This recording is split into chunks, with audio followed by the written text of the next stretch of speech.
Hello, this is Brett from Survivalcomms, and today I'm going to repack my backpacking equipment that I used on my most recent trip. And this is kind of like basically a 72-hour bag or an existence module. The equipment that's going to keep you warm and dry, fed, hydrated, safe while you move. The system has 3 different modules. The first module is your existence module, which is what we're going to do today. Then you have a self-protection module, perhaps. And then the third one would be a technology module. So the basis of our backpacking module is going to be a pack. And packs are very individualistic. I would encourage those to get whatever pack they can afford, or whatever's comfortable for them, and to consider as light a weight as possible in their pack loadout. This particular one is a Granite Gear Crown 60, I believe. And Crown 60. I've been very happy with this pack. It fits me well. It's nice and compact, which is important because if you get a huge backpack, you're going to tend to want to fill it with a bunch of stuff, and you do not want to do that. You want to keep your loadout as light as possible to enable you to move from point A to point B as quickly as possible and minimize injury to yourself. Whenever you pick out a backpack, you want to get something that's got a decent hip belt.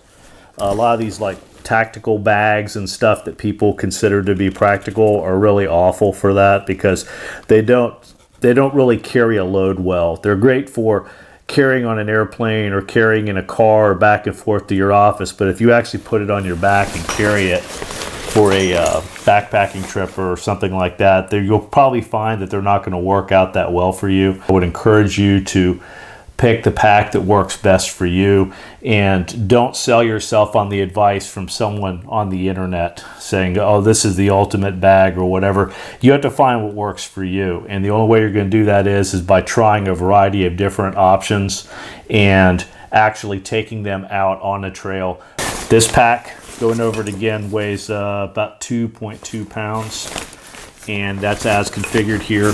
These pouches are these are old school Outdoor Research. They don't even make these anymore, and they were waterproof at one time, but the waterproofing's all wore out. But I don't care. For what I do is I just put very lightweight items that I'm going to use while I'm on the move in these pockets. You don't ever want to weigh down your hip belt. Like, you don't want to put anything like a pistol or a big knife or anything on your hip belt or your pack, because it weighs too much. Your hip belt is part of the support and suspension system of the pack, and that's its primary purpose. So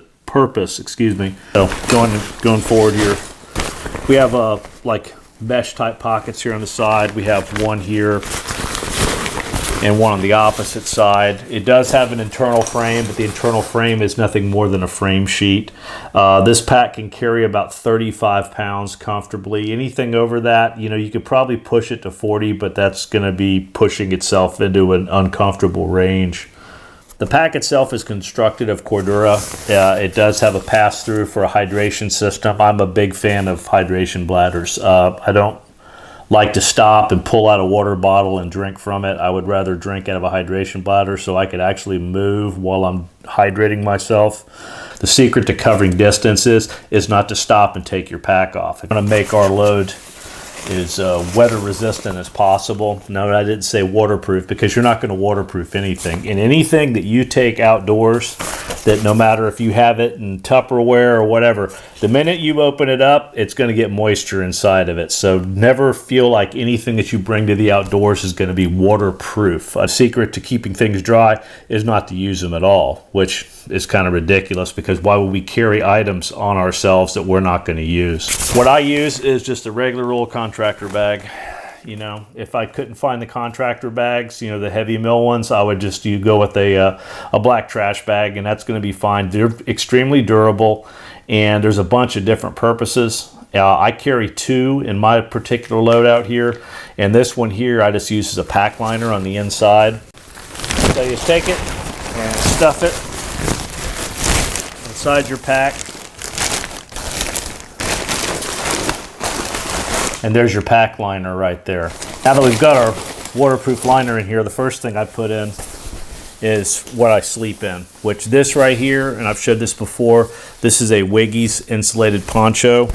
I use it as a quilt to sleep in my hammock. I've made some modifications to it. I've taken a strap and I've placed a couple snaps into it, and then I've run some cordage through the base of it here, which allows me to gather this up and create a foot box in it, and it works out well. And I've got a video on my channel about, you know, modifying one of these. The nice thing about this is you can take this and throw this over yourself. It's going to keep you warm, and it actually replaces a puffy jacket in, you know, as far as like a 3-season loadout. And all of this stuff here, the only thing difference between this particular loadout and a 4-season loadout for myself is the inclusion of an underquilt for my hammock. I'll use this in my particular environment in the dead of winter, in addition to an underquilt under the hammock, and I'll be kept nice and warm. So anyway, pack this in here like that. On the outside, I have a bedroll. I've done a video on this as well. My bedroll, I have these two little things that hold it all together. All they are is 550 cord and some Fastex buckles. Ridge rest, thermarest pad here, which is just a closed cell phone pad. These things are great, extremely durable and extremely light in weight. If I have to sleep on the ground, like in a shelter or something like that, I could certainly do so with this. And this right here is just a ground cloth, which is essentially 3 foot by 7 foot of Tyvek cloth. And the only reason I'm opening this up at this time is to throw another garbage can liner in here. When I'm camped out in inclement weather, this is what I put my pack in and my boots and everything else in order to prevent it from getting extremely wet. And it also allows me to construct a browse bed where I can take leaves and debris, pack said leaves and debris in this right here, and make a fairly comfortable mattress. You need to stuff one of these to a thickness about 6 to 8 inches at a minimum, and by the time you wake up in the morning, it's only going to be about that doggone thick. But that does make a pretty comfortable bed as well. So it's a multi-function item. So now we've got that completed. We'll set that aside. Our next items we have are going to be my shelter solution here, and this is just my tarp in this pack, and this is my hammock. I have a video on this setup here. This is a simple 8x10 tarp, and the hammock is it's an Eno Nest is what I'm using for a hammock, and I've got a little bug net that's on top of it too. And this is a good simple shelter solution. Like I said, I've got a video on it if you want to check it out.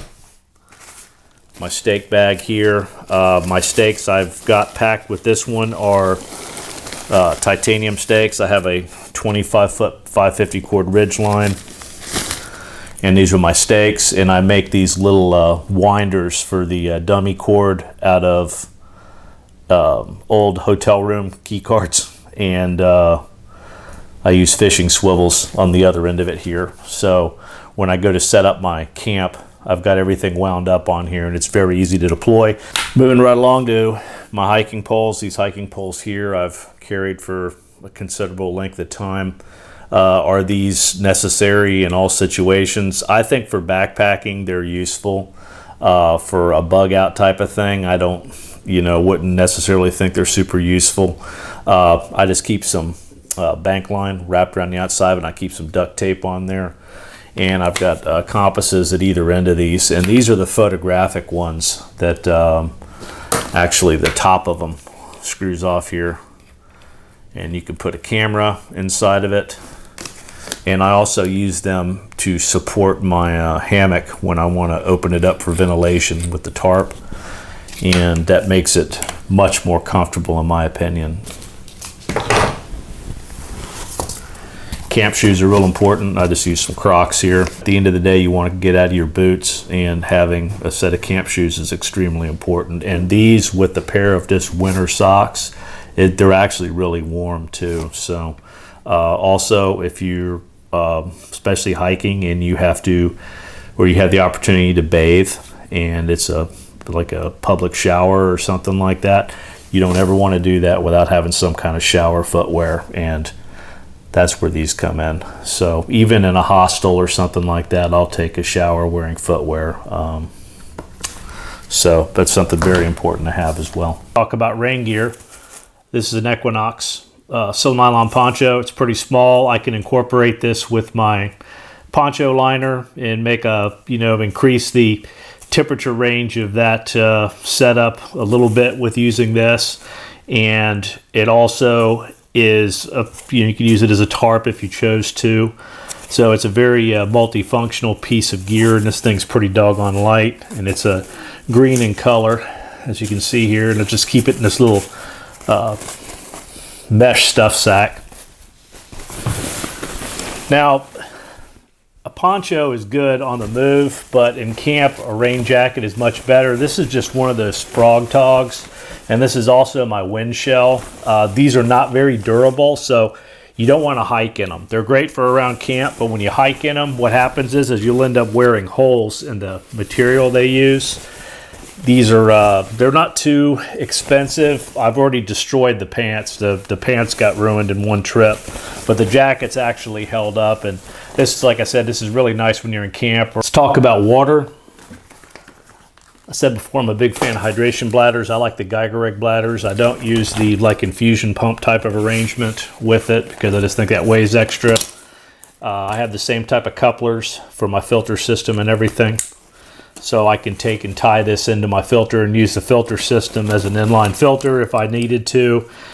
These bladders are durable, and they're fairly lightweight. I mean, there's lighter options out there, but I've been very happy with this product here.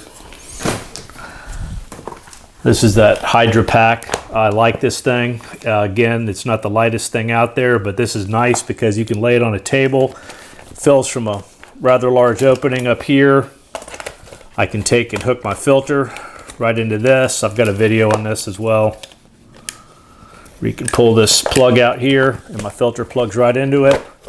I've got this mule tape. This is a new modification here where I've taken the mule tape and put it so I can run this thing around a tree here and support it, because before I used like a parachute cord loop around here and ran it around there, and it works good, but it's kind of difficult to implement on the fly and get in and out rather quickly. Filter system, I use the Sawyer squeeze.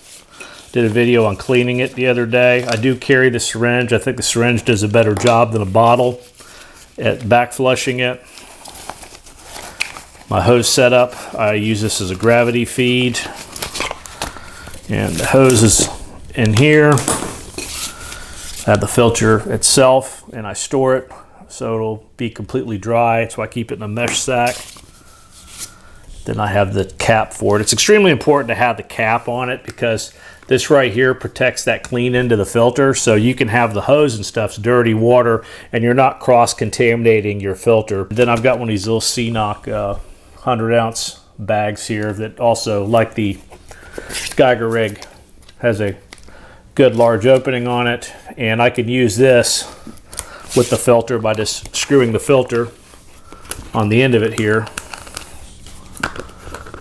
and using this with the squeeze as a redundancy. I also carry a titanium water bottle. This is a 28-ounce bottle. I have one of these little small ultralight shovel things just stuck to the side of it. Have I used that thing yet? No, obviously not, but I felt like it, for what it weighs, I felt like it would be useful for perhaps a few different things. So, and I just keep that Ranger banded to the outside of my water container here, and I can use this water container also to boil water if I needed to, and I also use this to make coffee and stuff in the morning. For my cooking setup, I prefer to use an alcohol stove.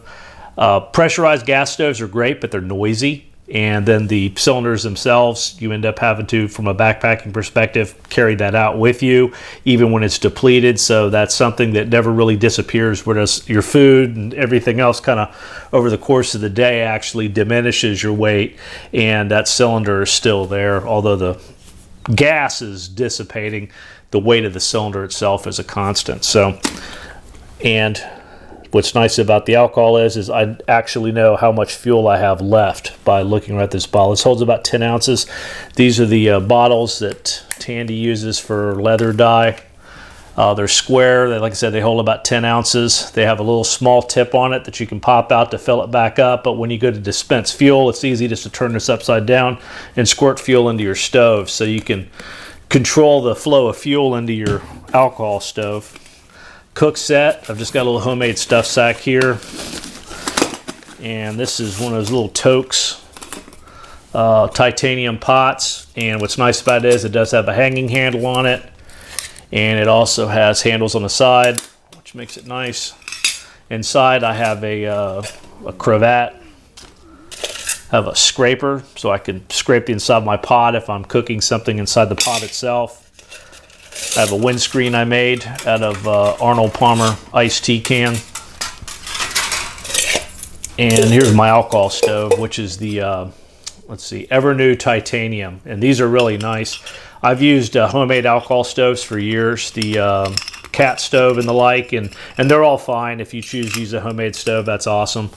But this thing doesn't weigh much, and it's a pretty doggone good performer. So I've been very happy with this particular product here. The cravat keeps everything from rattling around and also provides you with a cloth to clean your face and as a dish towel, which is pretty important. Eating utensils are extremely important. I carry two. I have a plastic one I keep as a backup, but the primary one is this titanium spork here.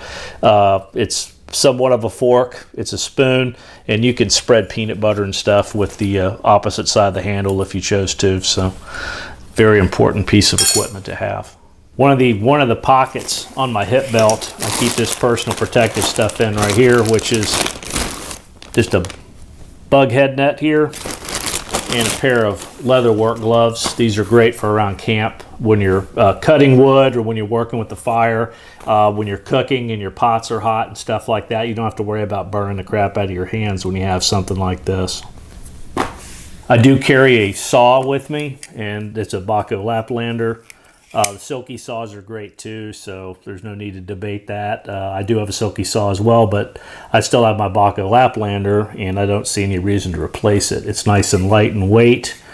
I've used it on many occasions, and I find this to be much more useful than a hatchet in my particular environment. They're nice and quiet, and as long as the wood that you're working with is of a reasonable size, one of these right here will provide excellent service.